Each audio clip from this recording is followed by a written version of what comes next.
On the evening of December 29th, 1980, three people in Texas saw something that would change their lives forever. A UFO sighting that remains one of the most baffling cases in history. This is known as the Cash-Landrum incident. On that Monday night, 51-year-old Betty Cash, 57-year-old Vicki Landrum, and Vicki's 7-year-old grandson, Colby Landrum, were heading back home to Dayton after playing bingo. Betty was driving her Oldsmobile Cutlass along State Farm Road 1485, passing through the East Texas piney woods, about 15 miles from Dayton and near Houston. Around 9 p.m., while driving down the lonely two-lane road in the middle of these dense woods, they noticed a light above the trees. At first, the light would appear and disappear as they drove, and none of them paid it much attention. But just a few minutes later, the same light showed up again. This time, it was much closer and much brighter. It was hovering so close to the road that if they kept driving, they would have gone right underneath it. Seeing this, Vicki screamed at Betty to stop the car. Betty slammed on the brakes, causing Vicki to lurch forward and brace herself against the dashboard. When Vicki pulled her hand back, she saw that her handprint was pressed into the dash, which had softened from the heat. All three of them got out of the car to get a better look at the strange object. What they saw was a massive, diamond-shaped craft hovering near the ground, expelling flames from its base and radiating intense heat. The craft also made loud, irregular beeping sounds that hurt their ears, and the light was so bright that it hurt their eyes. Colby was terrified, pulling on his grandmother and begging her to get back into the car. Vicki took him back inside and tried to calm him down. As Christian women, they believed this event was supernatural. Betty later said that she thought it might be the end times. Vicki believed it was a sign of the second coming, reassuring her grandson by saying it was Jesus and they had nothing to fear. While Vicki and Colby got back into the car, Betty stayed outside, even walking to the front of the vehicle to get a closer look at the strange craft. She stood there for 5 minutes until the heat coming off it got so intense that she felt like she was burning from the inside out. That's when she decided to get back into the car. When she reached for the door handle, it was so hot that she had to pull her hand away. The heat from the craft had made it impossible to touch with her bare hand. She then used her coat to protect her hand, managed to open the door, and got back inside.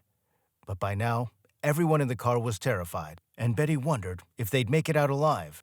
She thought about turning the car around, but decided against it since the road was narrow and had become muddy from recent rain. She was worried that they might get stuck. On top of that, the car had stopped, and she couldn't get it to start again, almost as if the craft had caused it to short out. With the car refusing to start, and everyone too scared to move, the three of them stayed in the car on that road for about 20 minutes. During that time, they watched as the object slowly rose above the treetops. They noticed a group of helicopters surrounding it, and young Colby counted about 23 of them. The women assumed that these were military helicopters, and later identified them as Chinooks. The diamond-shaped craft seemed to tilt on its side before it slowly moved south towards Galveston Bay. Once the craft was gone, Betty was finally able to start the car again. As they continued their journey home, they could still see the craft and the helicopters off to their right. Betty later commented that it looked as though the helicopters were either helping the object or trying to corner it. Suddenly, the car radio, which had been on the whole time but silent during those strange 20 minutes, came back to life, startling them all. After dropping off Vicki and Colby at their home, Betty went home and called it a night. But this incident was just the beginning of their troubles. After returning home, all three of them started experiencing similar symptoms. They couldn't get enough water, and then they became sick with headaches, stomach aches, nausea, vomiting, and even diarrhea. They also suffered from vision problems, hair loss, and extremely sensitive skin, like they were badly sunburned. Vicki developed a severe cataract in one eye, and Colby showed signs of post-traumatic stress, such as having nightmares and overreacting to harmless events. Betty Cash experienced the worst symptoms, likely because she spent the most time outside the car. Over the next few days, her condition got worse, with large, painful blisters forming on her skin. 2 days after she was hospitalized, her daughter came to visit. When she entered the room, her daughter walked back out, thinking she was in the wrong place. She didn't recognize her mother, whose face was so swollen that it seemed as big as two men's faces put together. Betty's eyes were swollen shut, and when her daughter touched her forehead, fluid squirted out, as if a blister had burst. This was reportedly all over her face and hair. Betty was released from the hospital after about 12 days, but during that time, she didn't mention the strange event to anyone because she feared being ridiculed. Her health didn't improve, and soon she had to go back into the hospital. By then, Colby had already talked about what happened, and Betty decided to tell her doctor about the incident. Dr. Shinoy, unlike some of his colleagues, took her seriously. Later, a dermatologist noted that Betty was suffering from radiation exposure. A radiologist who reviewed their medical records for MUFON also concluded that there was strong evidence that Betty and Vicky Landrum had suffered secondary damage from ionizing radiation. As I mentioned earlier, Vicky developed a severe cataract in one eye, and Betty Cash was later diagnosed with breast cancer. Betty ended up spending years in and out of the hospital. Their injuries and the growing medical bills were what pushed them to report the incident. Cash and Landrum reached out to their U.S. Senators, Lloyd Benson and John Tower, who suggested they file a complaint with the Judge Advocate Claims Office at Bergstrom Air Force Base, which they did. In August 1981, all three witnesses, Betty, Vicky, and Colby, were interviewed at Bergstrom Air Force Base. They were allegedly advised to hire a lawyer and seek financial compensation for their injuries, which they did. The women hired a lawyer and filed a lawsuit against the government, seeking $20 million in damages. The case went on for several years in district court, with officials from NASA, the Air Force, the Army, and the Navy called to testify. However, because they couldn't prove that the Chinooks they saw were connected to the U.S. government, and military officials stated that the armed forces didn't have a craft like the one they described, the case was dismissed by a U.S. District Court judge on August 21, 1986. Vicky Landrum also reached out to several U.S. government agencies and officials about what she experienced. When she contacted NASA, they directed her to John Schuessler, a NASA aerospace engineer who started investigating the case and later wrote several books about it. Even though their case was dismissed and the government kept denying involvement, both women remained convinced that the government was somehow involved. This belief mainly came from the Chinook helicopters that they saw at the scene. They did interviews where they voiced their frustration at the government for not taking responsibility for what happened. One of these interviews was on the 1989 U.S. television special UFO Cover-Up Live, hosted by Mike Farrell. On that show, their belief seemed to be supported by an anonymous source who claimed that the craft was of alien origin but was being flown by the military. In 1982, Lieutenant Colonel George Sarin led the only in-depth formal government investigation into the supposed UFO encounter. Other witnesses also reported seeing an unusually large number of helicopters in the area at the right time. In other words, several people saw all these helicopters around the same time as Betty, Vicky, and Colby did. One of these witnesses was Detective Lamar Walker, a Dayton police officer, and his wife. They claimed to have seen about 12 Chinook-type helicopters in the same area and at roughly the same time as the Cash-Landrum incident. However, none of the other witnesses reported seeing the strange diamond-shaped craft. Seeing the Chinook helicopters there made most witnesses assume that at least one branch of the U.S. Armed Forces was aware of the object. Betty even believed that they were either escorting or chasing it. But the government denied this, and Sarin couldn't find any evidence that the helicopters belonged to the U.S. Armed Forces. In the end, his report was inconclusive, but he did say that Betty Cash and Vicky Landrum were credible witnesses, and there was no sense that anyone was exaggerating the truth.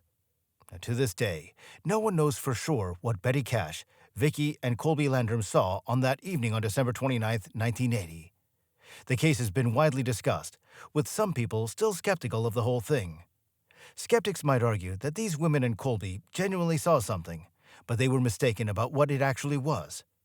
Others may say that while their story could be mostly true, they exaggerated some parts to get what they felt was a fair settlement. In other words, they made some of it up to get some more money. Despite these doubts, many people still believe the women. They believe they really did see something that night, though opinions differ on what that something was. The term UFO has become closely linked to aliens over the years, but that's not always the case. Remember, UFO simply means an unidentified flying object. It could be a spacecraft from outer space, but it could just as easily be something made here right on Earth, a craft that governments might not want the public to know about. With the Cash-Landrum incident, believers seem to be divided into two groups. One group believes the craft was alien, while the other thinks the U.S. government was behind it. From what I found, Betty Cash, Vicky Landrum, and Colby Landrum were part of the second group. They believed it was a government-operated craft that officials were trying to cover up. As I mentioned before, Betty Cash was later diagnosed with breast cancer and spent years in and out of hospital until she passed away on December 29, 1998, at the age of 69. Vicky Landrum died on September 12, 2007, at 83 years old. She never gave up her search for answers about that night. Colby has faced ridicule over the years and has also dealt with the mental toil of the incident. But like his grandmother, all he wants is to know the truth of what happened that evening. The Cash-Landrum incident remains one of the most intriguing and debated UFO cases in American history. The events surrounding that December evening have drawn the interest of researchers, skeptics, and conspiracy theorists alike. Each group has approached the case from different angles, with their interpretations shaped by personal beliefs and experiences. After the incident, Betty Cash and Vicky Landrum became key figures in this story. Their claims of encountering a UFO and the subsequent health issues they experienced sparked significant media attention and public interest. The desire for answers and justice drove them to seek legal recourse against the U.S. government, believing that the government was responsible for their ordeal. They argued that exposure to some kind of alien craft had caused their ailments, and they wanted compensation for what they believed was a cover-up of the truth. In their pursuit of justice, Betty and Vicky faced numerous challenges. They had to overcome skepticism from the public and authorities alike. Many people viewed them as attention seekers, or claimed they had fabricated the story for financial gain. Despite this, they remained steadfast in their belief that something extraordinary happened to them that night. Colby Landrum, as a child, found himself caught in a whirlwind of emotions. He was often reminded of that night and felt a responsibility to support his grandmother and Vicky. Over time, the ridicule they faced began to weigh heavily on him. He became frustrated with the disbelief and sometimes hostile reactions from those who dismissed their claims. This created a complex relationship between him and the public perception of the incident. As the years passed, Betty Cash's health continued to decline. Her battle with cancer was arduous, and she faced numerous treatments and hospital visits. Throughout her ordeal, she remained vocal about her experiences, believing that her illness was directly linked to the encounter. Her tenacity and determination to uncover the truth kept her engaged in discussions about UFOs, health, and the implications of government secrecy. Vicky Landrum, too, dealt with her struggles. She dedicated her later years to seeking answers and promoting awareness about UFOs. She became involved in various UFO organizations, hoping to connect with others who had similar experiences. Her efforts to raise awareness about their case led to a small community of supporters who believed in the validity of their claims. While Betty and Vicky fought for justice, many researchers delved into the incident, attempting to uncover the truth. Investigators from various organizations examined the case, trying to piece together the events of that night. The presence of military helicopters in the area became a focal point for many researchers. Some suggested that the helicopters were part of a covert military operation, while others proposed that they were simply conducting routine training exercises. Several theories emerged regarding what Betty, Vicky, and Colby actually saw that night. Some individuals argued that they had witnessed a secret military craft, possibly related to experimental technologies developed by the U.S. government. Now, this theory gained traction due to the government's history of conducting classified projects and its tendency to withhold information from the public. Some speculated that the military was testing advanced aircraft, which could explain the large number of helicopters observed by witnesses. Another theory posited that the object they encountered was indeed extraterrestrial. Supporters of this theory argue that the description of the craft, its diamond shape and unusual movements, aligned with other reported UFO sightings. This theory suggested that the military may have been involved in a cover-up to protect national security interests, as disclosing the presence of alien life would have significant ramifications for the government and society at large. As discussions about the incident continued, Betty and Vicky also encountered interest from the media. Documentaries and television shows revisited the case, providing a platform for their story. These appearances allowed them to share their experiences with a broader audience, gaining both supporters and critics in the process. Their willingness to speak out drew attention to the issue of government accountability and transparency regarding unidentified flying objects. The controversy surrounding the Cash-Landrum incident also intersected with broader cultural themes of the 1980s. This period was marked by heightened interest in UFOs and extraterrestrial life, influenced by popular films, television shows, and books. The portrayal of aliens in popular culture often fueled public fascination, and cases like Cash-Landrum tapped into that curiosity. The case's connection to themes of government secrecy and conspiracy theories further complicated public perception. As mistrust in government institutions grew, so did interest in unexplained phenomena. Many people began to view the Cash-Landrum incident through a lens of skepticism, questioning the credibility of official narratives and seeking alternative explanations for the event. As Betty Cash's health deteriorated, her focus shifted from seeking justice to finding peace. She expressed a desire for closure, hoping to leave behind a legacy that would contribute to the ongoing conversation about UFOs and government transparency. Her death on December 29, 1998, marked a somber milestone in the story, but it also intensified the public interest in the case.